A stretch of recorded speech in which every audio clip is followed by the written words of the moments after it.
میں مدینۃ المنورہ میں ہوں. میں نے غور سے سنا تو کھجور کی ایک شاخ مجھے بلا رہی تھی. میں نے اس سے پوچھا کیوں بلا رہی ہو؟ وہ بولی تم مسلمانوں نے بڑی ٹیکنالوجی حاصل کر لی ہے، سنا ہے کہ تم نے ایٹم بم بنا لیا ہے، ٹینکس بنا لیے ہیں، لانگ رینج بلاسٹک میزائلز بنا لیے ہیں. اس کی بات سن کر میں نے فخر سے ہاں میں سر ہلایا تو وہ بڑی تلخ انداز میں بولی رہنے دو، اترانے کی کوئی بات نہیں ہے.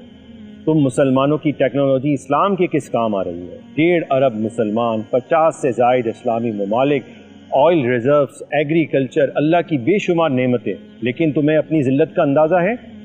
اسلام باحیثیت نظام دنیا کے کسی ملک میں نافذ نہیں ہے. جہاں چاہتے ہیں کفار مسلمانوں کا قتل عام کرتے ہیں، اور تم ذلت کی آخری اسٹیج پر نہیں پہنچ گئے کہ قرآن اور رسول اللہ کی شان میں گستاخیوں سے سوشل میڈیا بھر دیا گیا. اس کی یہ باتیں سن کر میں نے اس سے کہا لگتا ہے تم اسباب اختیار کرنے کے خلاف ہو اور ٹیکنالوجی کے بھی خلاف ہو. وہ بولی تم مجھے بیوقوف سمجھتے ہو؟ اللہ تبارک و تعالیٰ نے خود قرآن میں اسباب اختیار کرنے کا حکم دیا ہے. مجھے بڑی حیرت ہوئی. میں نے کہا لگتا ہے تم کسی اعلیٰ خاندان سے تعلق رکھتی ہو، اسی لیے اتنی پر مغز اور امپورٹنٹ بات کر رہی ہو.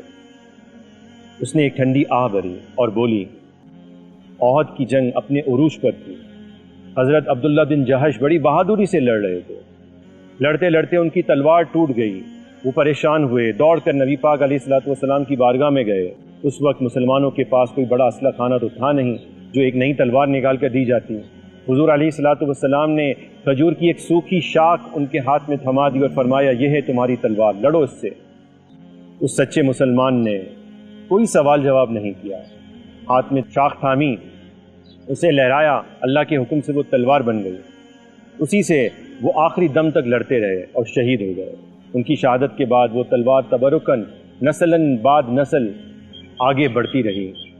میں اسی کھجور کی شاخ کی خاندان سے تعلق رکھتی ہوں. شاخ کی باتیں سن کر میں پہلے ہی اس کی عظمت کا قائل ہو گیا تھا، اب تو اس کی عقیدت بھی میرے دل میں گھر کر گئی.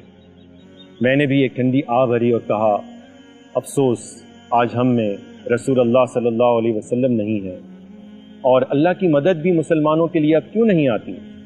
وہ ہنسنے لگی. میں نے کہا ہنسنے کی کیا بات ہے؟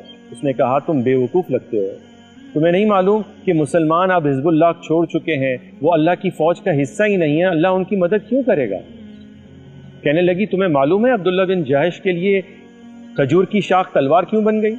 میں نے کہا تم بتاؤ. کہنے لگی 2 باتیں.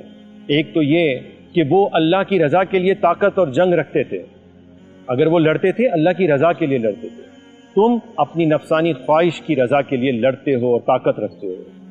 دوسرا وہ دنیا کو فانی سمجھتے تھے، آخرت کو باقی سمجھتے تھے، اسی لیے موت سے محبت کرتے تھے. تم دنیا کو سب کچھ سمجھتے ہو، اس لیے موت سے نفرت رکھتے ہو. اور حضرت عبداللہ بن جہش نے اپنے رب سے اس دن جو بات کہی تھی، جس دن وہ بات کرنے کے تم قابل ہو گئے، تمہارے لیے بھی غیب سے اللہ کی مدد آئی گی. میں نے کہا وہ کیا بات ہے؟ کہنے لگی جنگ شروع ہونے سے پہلے حضرت عبداللہ بن جہش نے حضرت سعد بن ابی وقاص سے کہا آج مقبولیت کی گھڑی ہے، آؤ ہم اپنے رب سے دعا کرتے ہیں، وہ ہماری ضرور دعا کو قبول فرمائے گا. وہ دونوں ایک گوشے میں چلے گئے. حضرت عبداللہ بن جہش نے دعا کے لیے ہاتھ اٹھائے. انہوں نے کیا کہا؟ انہوں نے کہا اے میرے رب، کل جب جنگ شروع ہو تو میرا مقابلہ ایک سخت کافر سے کرانا، وہ سخت جنگجو ہو، واریر ہو، میں اس سے تیری رضا کے لیے لڑوں اور وہ مجھ سے لڑے، آخر وہ مجھے قتل کر دے، پھر وہ میرے کان اور ناک کاٹ دے، اور پھر اے رب جس دن میں اٹھوں تو تو مجھ سے پوچھے تیرا یہ حال کیسے ہوا، کس لیے ہوا، تیرے ناک کان کیوں کاٹے گئے، تو میرے رب میں تجھ سے کہوں کہ میرا یہ حال تیری اور تیرے رسول کی محبت میں ہوا. پھر تو میرے رب کہے کہ اے میرے بندے تو نے سچ کہا. وہ ہار اور جیت سے بے نیاز تھے، وہ اللہ کی رضا کے لیے لڑتے تھے، وہ اسلام کے نفاذ اور غلبہ دین کے لیے لڑتے تھے، وہ اللہ کے رسول کے مشن پر تھے. تم تو اب نیشنلسٹ بن گئے ہو، تم قومی عصبیت ملکوں کے لیے اور زمینوں کے لیے لڑتے ہو، تم اب کیپٹلسٹ بن گئے ہو، تم اکنامک وسائل، اکنامک ریسورسز کے لیے، معاشی وسائل کے لیے لڑتے ہو، تم اب لبرل اور سیکولر بن گئے ہو، تم اپنی حکومت اور اپنی سیاست کے لیے لڑتے ہو.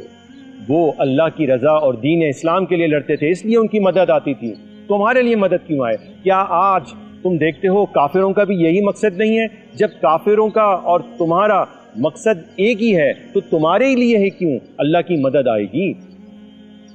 وہ کہنے لگی کہ اب مقابلہ تو دنیا کے اصول پر ہوگا، ٹیکنالوجی کا مقابلہ ٹیکنالوجی سے ہوگا، طاقت کا مقابلہ طاقت سے ہوگا، کمزور ٹیکنالوجی طاقتور ٹیکنالوجی کے سامنے ہارے گی اور ذلت ہی اس کا مقدر بننا ہے۔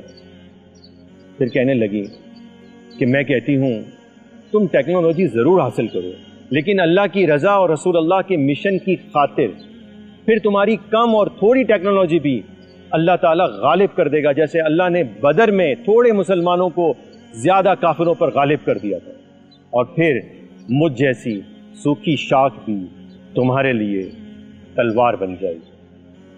پھر شاخ نے مجھ سے پوچھا سچ بتاؤ کیا آج مسلمان اس قابل ہیں کہ وہ یہ کہہ سکیں اے میرے رب ہمارا یہ حال تیری اور تیرے رسول کی محبت میں ہوا؟ تم نہیں کہہ سکتے، اس لیے کہ تمہارا یہ حال رسول اور اللہ کو چھوڑنے کی وجہ سے ہوا ہے۔ اس کی یہ باتیں سننے کے بعد ایٹمی طاقت رکھنے والے، ملک سے تعلق رکھنے والے اس فرد کی آواز بند تھی، آنکھیں نم تھی، اور شاخ کو کہنے کے لیے میرے پاس کوئی اور بات نہیں تھی۔ اللہ تعالیٰ حضرت عبداللہ بن جہش، شہدائے احد اور ان جیسے مسلمانوں پر لاکھوں سلام اور رحمت نازل فرمائے۔